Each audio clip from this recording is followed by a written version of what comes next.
ایک دور تھا کہ انسان اپنے ایمان کی فکر کرتا اور ہمیشہ اس چیز کا خیال کرتا کہ میرا ایمان میری زندگی سے رخصت نہ ہو۔ ایمان کو سب سے زیادہ اہمیت دی جاتی، ایمان کی حفاظت کا ہر طریقے سے خیال کیا جاتا، لیکن آج کے دور کی سچویشن پوری دنیا میں مسلمانوں کی یہ ہے کہ پہلے گناہ کرنے میں ہچکچاتا نہیں تھا، اب ایمان کے جانے کے تصور سے بھی وہ ہچکچاتا نظر نہیں آتا۔ ہم نے بہت سارے بچوں کی زندگی کا جائزہ لیا، انگلینڈ میں، امریکہ میں، کینیڈا میں، ہالینڈ میں، جرمنی میں، تو اب ایسا محسوس ہونے لگا کہ شاید ان کے نزدیک مذہب کی، الا ماشاءاللہ سب کی بات نہیں کر رہا ہوں، بعض بچوں کی پوزیشن ایسی ہے کہ یہ کیا مذہب وغیرہ اور یہ کیا دین وغیرہ، یہ مت کرو، وہ مت کرو، ایسا مت کرو، ویسا مت کرو، اس قسم کے خیالات ان کے ذہن میں ابھرنے لگے ہیں۔ اور چونکہ ہر طبقے سے تعلق ہونے کی وجہ سے، نوجوان ہوں، بوڑھے ہوں، پڑھے لکھے ہوں، ان پڑھ ہوں، تو میں نے اس کا احساس ہندوستان کی سرزمین پر بھی محسوس کیا ہے کہ ہمارے بہت سارے بچے جب یونیورسٹی میں قدم رکھتے ہیں یا جونیئر کالج کے اندر، تو ان بچوں سے جب کہا جاتا ہے کہ دیکھو بیٹے، لڑکیوں سے دوستی مت کرنا، آوارہ گردی نہ کرنا، کھانے پینے میں حلال و حرام کا خیال کرنا، تو ہمارے بچے جب کالج کی سیڑھی پر قدم رکھتے ہیں اور دوسرے لوگوں کو آوارگی کرتے دیکھتے ہیں تو سوچتے ہیں یار یہ عمر انجوائے نہیں کریں گے تو کب کریں گے، چنانچہ ان کو مذہب ایک بوجھ سا محسوس ہونے لگا۔ ہم اس وقت جس دور سے گزر رہے ہیں وہ بڑا چیلنجنگ دور ہے، اور سچویشن اتنی خراب ہے کہ اگر میں یہ کہوں تو غلط نہ ہوگا کہ آج مسلمانوں کے سینے میں ایمان ٹمٹماتے ہوئے دیے کی طرح ہے، اور میں اسے حدیث شریف کی روشنی میں آپ کو سمجھانے کی کوشش کروں گا تاکہ آپ اسے اچھی طریقے سے محسوس کر سکیں۔ سب سے پہلے تو یہ سمجھیں کہ ہمارا ایمان کمپلیٹ کب ہوتا ہے، اور پھر اس اعتبار سے ہم اپنے ایمان کا جائزہ لیں۔ ایک انسان زندگی بھر کی کمائی اگر جان پر بن آئے تو ساری کمائی قربان کر کے اپنی جان بچانے کی فکر کرتا ہے۔ وہ کہے گا سب لے لو، جان بچا لو۔ ہر انسان کے نزدیک جان کی اہمیت ہے، لیکن میرے پیارے آقا صلی اللہ علیہ وسلم کے پیارے دیوانوں، جان سے بھی بڑھ کر اگر کسی چیز کی اہمیت ہے تو وہ ایمان کی اہمیت ہے۔ ایمان کوئی معمولی دولت کا نام نہیں ہے، ایمان اتنے بڑے سرمایے کا نام ہے کہ اسی سرمایے کی بنیاد پر انسان کامیاب دنیا میں بھی ہو سکتا ہے اور آخرت میں بھی ہو سکتا ہے۔ تکمیل ایمان کے لیے اور ہم تک ایمان پہنچانے کے لیے آپ اگر رسول اعظم صلی اللہ علیہ وسلم اور صحابہ کرام علیہم الرضوان کی زندگی کا جائزہ لیں تو آپ کو پتہ چلے گا کہ پیغمبر رحمت صلی اللہ علیہ وسلم انسان ایمان کی دولت سے مالا مال ہو جائیں اور مومن ہو جائیں، اس کے لیے اللہ کے رسول صلی اللہ علیہ وسلم نے پتھروں کے زخم برداشت کیے، لفظوں کے تیر برداشت کیے، لوگوں کے تانوں کو برداشت کیا، اور نہ جانے کتنی مصیبتوں کی وادیوں سے پیغمبر اعظم صلی اللہ علیہ وسلم گزرے، اور ایک ہی میرے آقا صلی اللہ علیہ وسلم کی تمنا رہی کہ انسان ایمان کی دولت سے مالا مال ہو کر اپنی دنیا بھی سنوار جائے اور اپنی آخرت بھی سنوار جائے۔ یہ ایمان ہی کا تو معاملہ تھا جو کربلا کی تپتی ہوئی ریت پر امام حسین نے قیامت تک کے آنے والے انسانوں کو ایمان کی حفاظت کے لیے وہ کردار کربلا میں پیش کیا کہ دیکھو ہماری زندگی تمہاری نگاہوں کے سامنے ہے، ہمیں بھی اپنی زندگی عزیز ہے، ہمارے بچوں کی زندگی عزیز ہے، لیکن اگر آج ہم یہ قربانی پیش نہیں کریں گے تو یزید جو مسلمان ہونے کا دعویٰ تو کرتا ہے لیکن اس کی زندگی غیر اسلامی تمہیں نظر آئے گی، اور کہیں تم اس کے مکر و فریب کے شکار نہ ہو جاؤ، اس لیے ہم جان دے کر کے بھی اولاد قربان کر کے بھی ایک صحیح اسلام تمہارے تک پہنچانے کی ذمہ داری کو نبھا رہے ہیں. یہ ایمان ہی تو ہے. آپ ذرا دیکھیں میرے پیارے آقا صلی اللہ تعالی علیہ وسلم کے پیارے دیوانوں، اسی ہندوستان کی سرزمین پر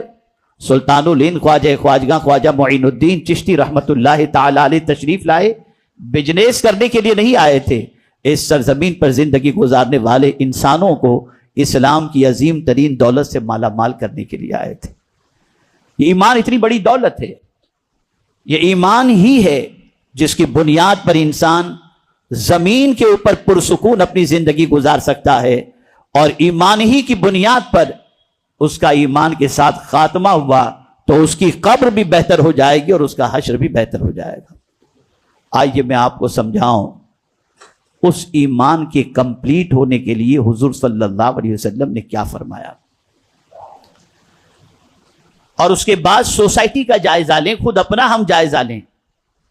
آقا کریم صلی اللہ علیہ وسلم نے فرمایا من احب للہ وابغض للہ واعطى للہ ومنع للہ فقد استکمل الایمان. آقا کریم صلی اللہ علیہ وسلم ارشاد فرماتے ہیں جس نے اللہ کے لیے کسی سے محبت کی، جس نے اللہ کے لیے کسی سے دشمنی کی، جس نے اللہ کے لیے کسی کو کچھ دیا، اور جس نے اللہ کے لیے کسی کو منع کیا، میرے آقا صلی اللہ علیہ وسلم فرماتے اس کا ایمان مکمل ہو گیا. کسی سے دوستی کرو اللہ کے لیے کرو، کسی سے دشمنی کرو اللہ کے لیے کرو، کسی کو کچھ دو اللہ کے لیے دو، اور کسی کو منع بھی کرو تو اللہ کے لیے منع کرو. اب ان ساری چیزوں کے اندر ہم دیکھیں، ان چاروں صفات کے اندر کون ہے جو اللہ کے لیے کسی سے دوستی کرتا ہے؟ کون ہے جو اللہ کے لیے کسی سے محبت کرتا ہے؟ آج اگر ہم اولیاء کرام علیہم الرضوان سے بھی محبت کرتے ہیں تو ہمارے دل و دماغ کے اندر یہ بات ہوتی ہے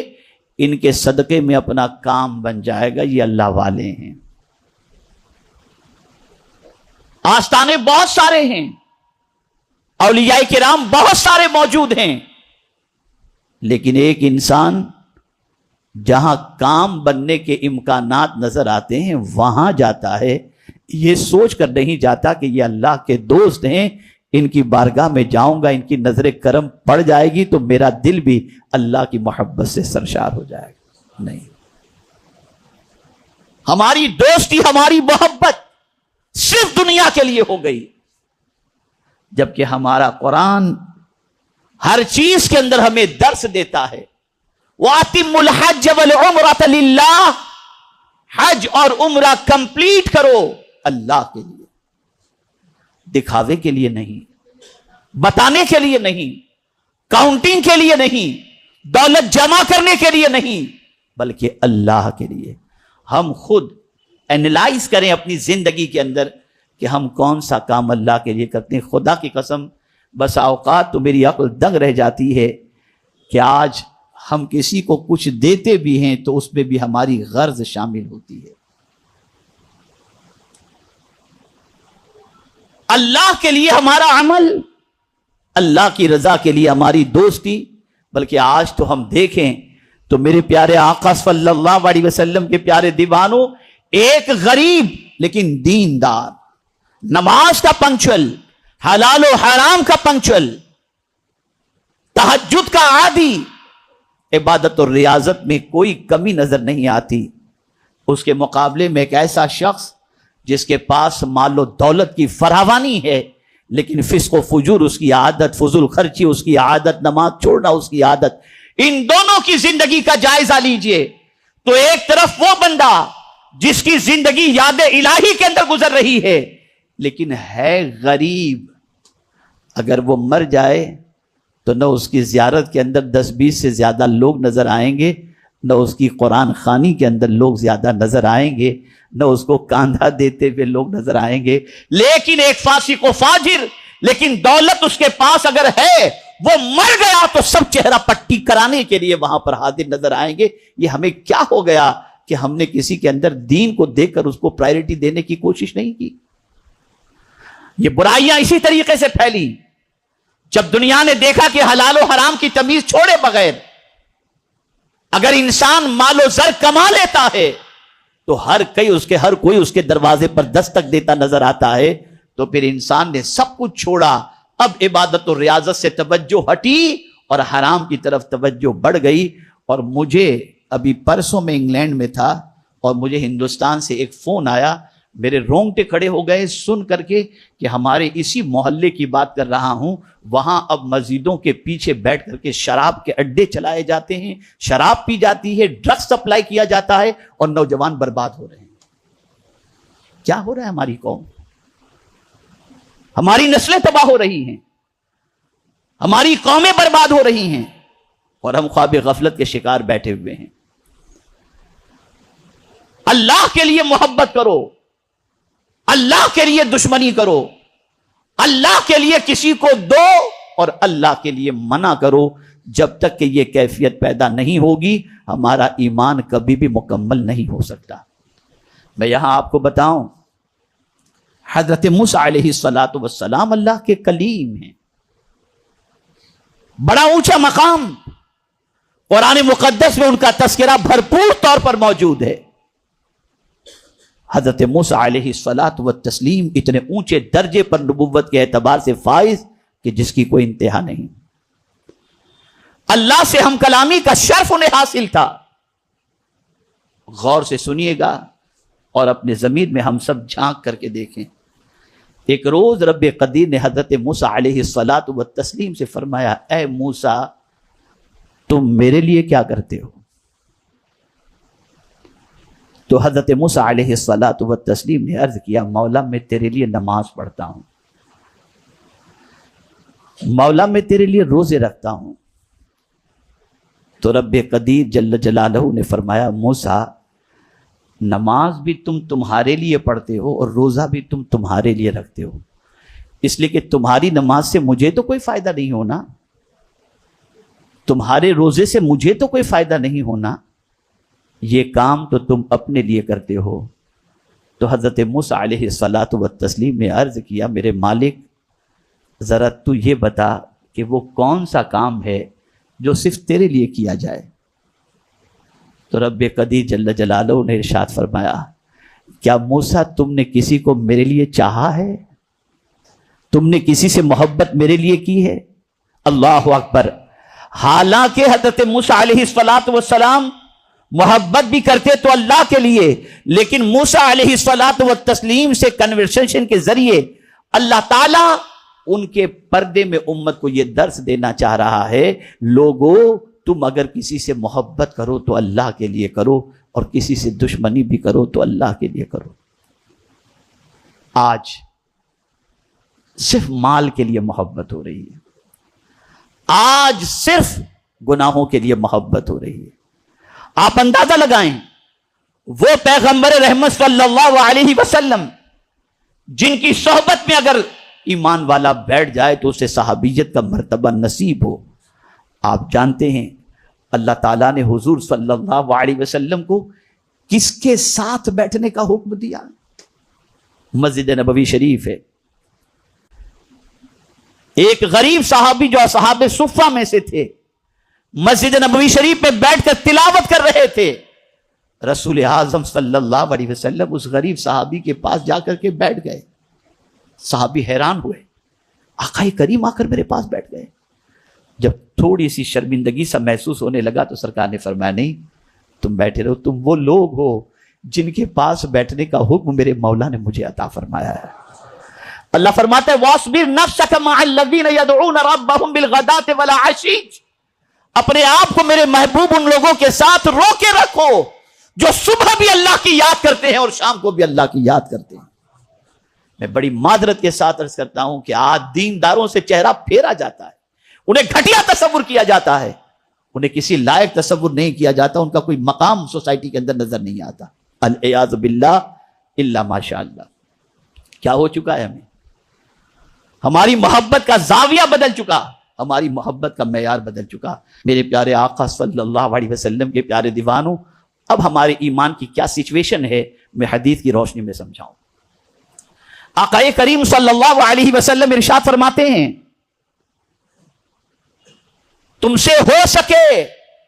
تو برائی کو دیکھو تو برائی کو ہاتھ سے روکو، اگر برائی ہاتھ سے نہیں روک سکتے تو برائی کو زبان سے روکو، اور اگر تم یہ بھی نہیں کر سکتے